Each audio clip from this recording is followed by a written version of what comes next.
Will you pray with me? God, let the words of my mouth and the meditation of all of our hearts be acceptable to you, O Lord, our rock and our Redeemer. Amen. Jesus appears to Thomas about a week after his resurrection. It's an important scene because it sets the stage for what this new life is going to look like. In the traditional reading, Thomas comes to believe in the resurrection through the proof of Jesus' wounds. It's a moment that we often read as victorious. Thomas's cry of, "My God," marks the triumph of life over death, the promise that suffering will not have the last say. This version of new life, the story of overcoming, is woven into the fabric of American life. We see it repackaged in a number of forms, in the stories of scientific advancements that allow people with spinal cord injuries to walk, and the stories of gun violence survivors who go on to start nonprofits or pass important bills, and the stories of immigrants and refugees who come to the US for a chance at survival. My parents are refugees from Vietnam. They fled Vietnam shortly after the fall of Saigon. And though the journey to America was marked by loss of homeland, language, culture, family, they were promised a new life in America, a place where the lives they left behind in Vietnam would be resurrected, a place where suffering would be a thing of the past. And yet, so often as new life unfolds, we find that something of our suffering persists.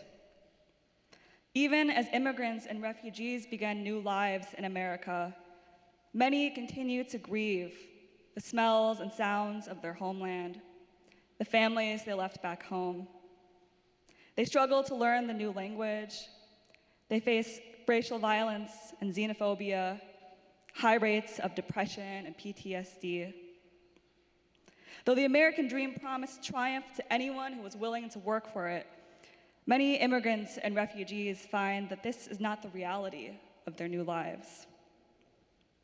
In the aftermath of Easter's declaration of new life, many of us return to lives where our wounds don't go away entirely.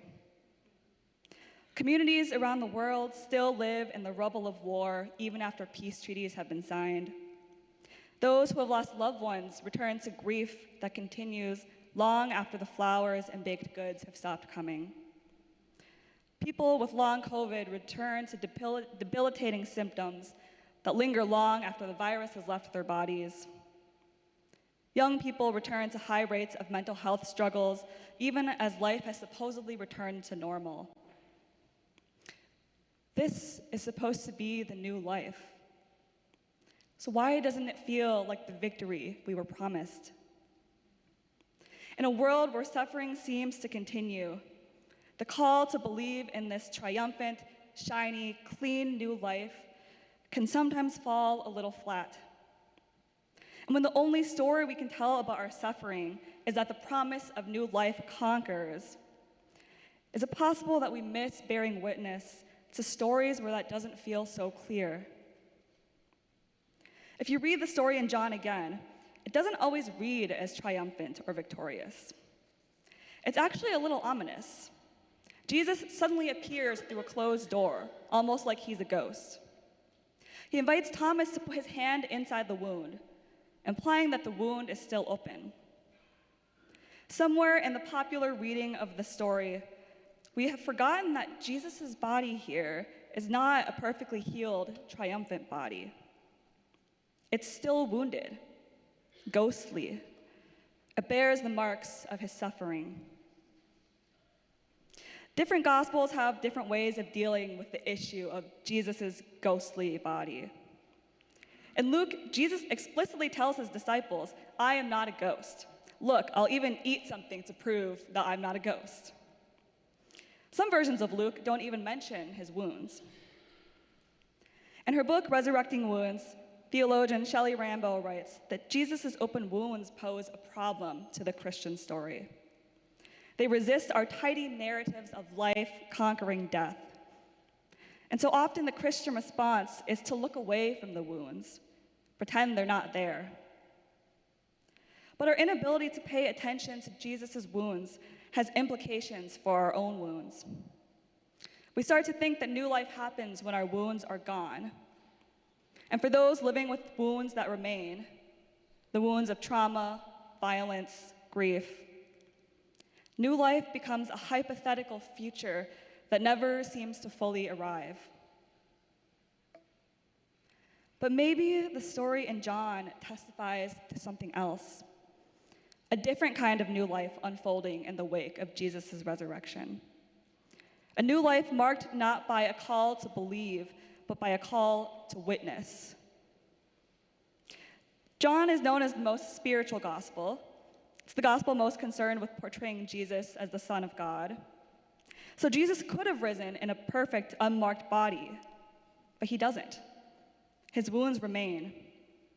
And this tells us something important about wounds.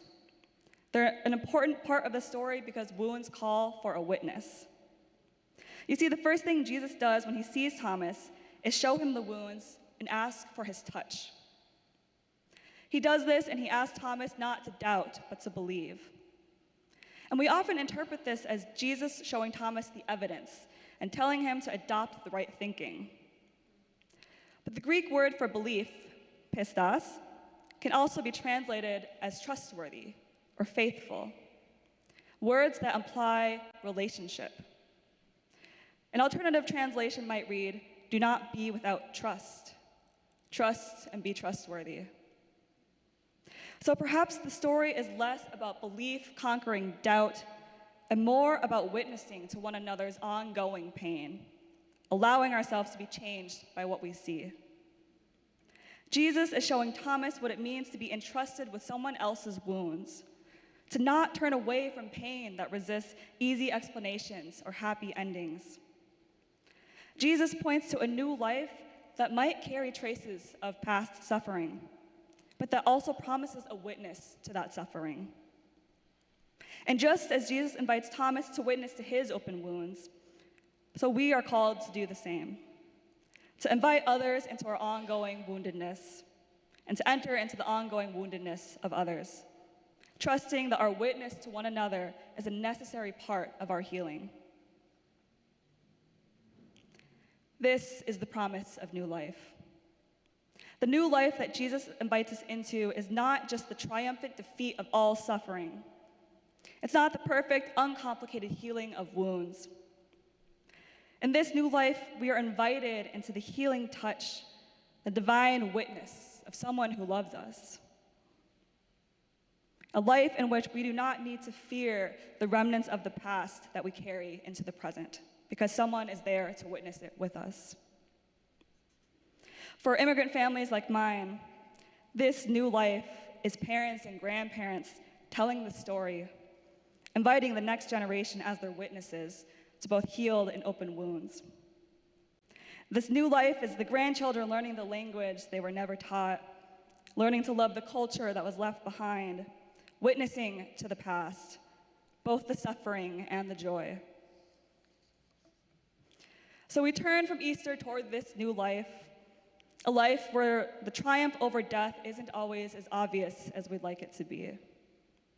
And the promise of this new life is that we will not be left alone with our wounds, that we will be transformed by the touch of a witness and by a God who knows what it means to be resurrected with still open wounds.